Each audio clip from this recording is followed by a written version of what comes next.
Here's a quick one following up on just the Hansi Yellow Light and Peacock Blue. I'm going sans microphone, so pardon the sound quality. Let's see. So I'm just going to get really concentrated Hansi Yellow Light, and I will say at some point this yellow starts getting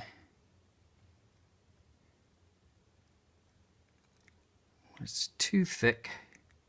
It starts losing some of its appeal to me.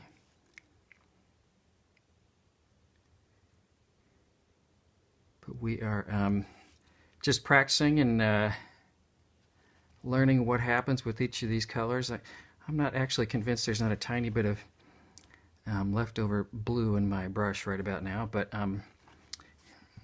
let's keep going. So now I'm going to mix some of that Hansi Yellow Light with a little bit of the Peacock Blue, trying to make it pretty concentrated, so I might get some water out of my brush. Trying to make it really intense, sort of yellowy green.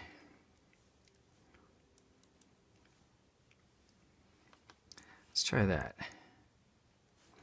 Still pretty, it's definitely leaning towards green. See if I can get it a little bit more yellow.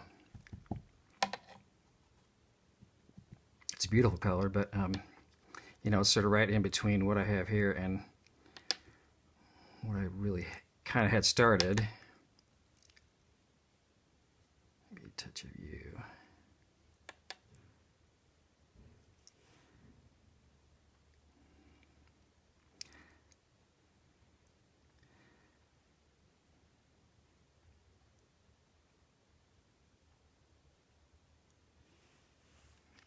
And these are, you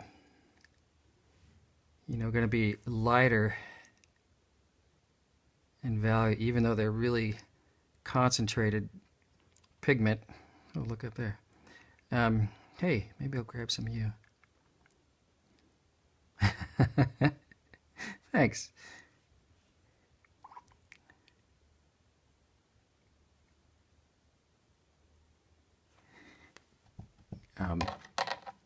That was kind of fun, but it was quite possible that some green was going to come out into that. Anyways, let's see what happens if I just do this.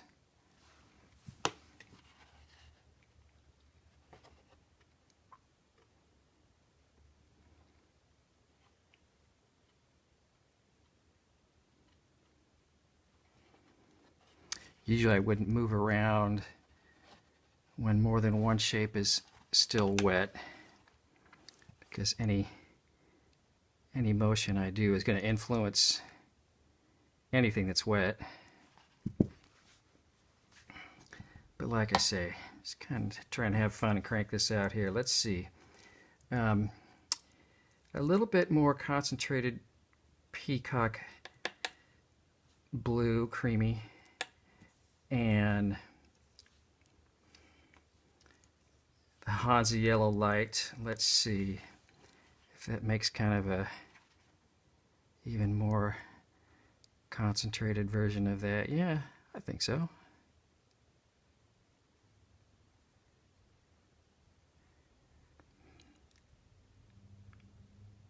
This brush is a little big for this job and a little too pointy. Although most of the time I like the point on this silver brush.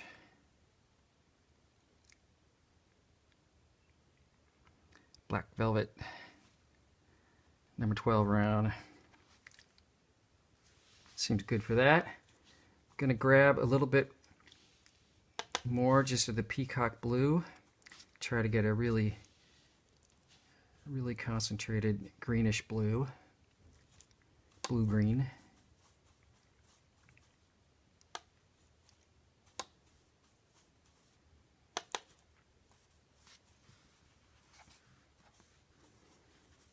Let's see what that does.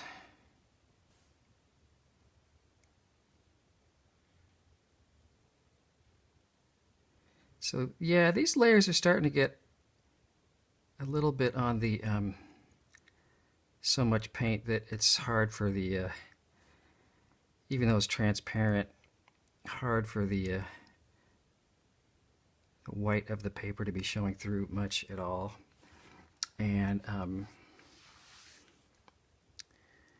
there's other colors.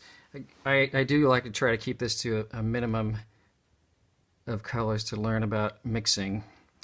But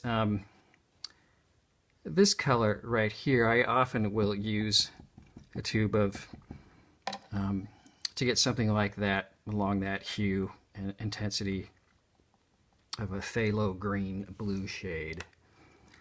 So there's other options that will be a little bit more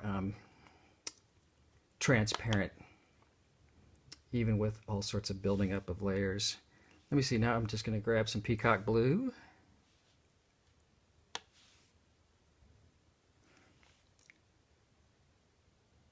Slather some in here.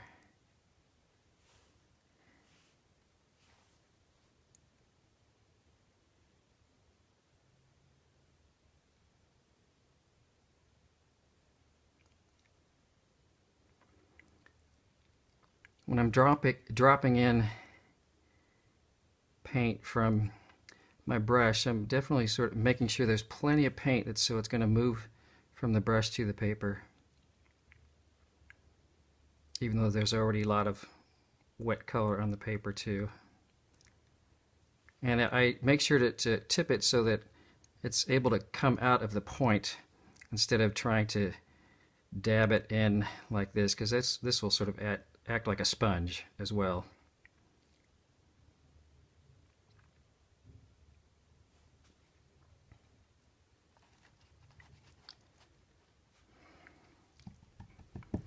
Let's see, I think I'm gonna call that one for good for now and go find a microphone and maybe get some clean water. And I'll see you next time.